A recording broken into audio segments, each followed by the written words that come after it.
Canada અને યુકેના વિઝાના નામે વધુ એક ઠગાઈનો કિસ્સો સામે આવ્યો સુરતથી. સ્ટુડન્ટ વિઝા વર્ક પરમિટના નામે 8થી વધુ લોકો છેતરાયા.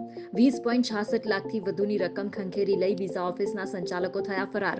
અડાજણ પોલીસ સ્ટેશનમાં ફરિયાદી પ્રકાશભાઈ એક ફરિયાદ આપી છે, જેની અંદર એમની કેનેડા અને જવાના વિઝા માટે 2 જણાના વિઝા માટે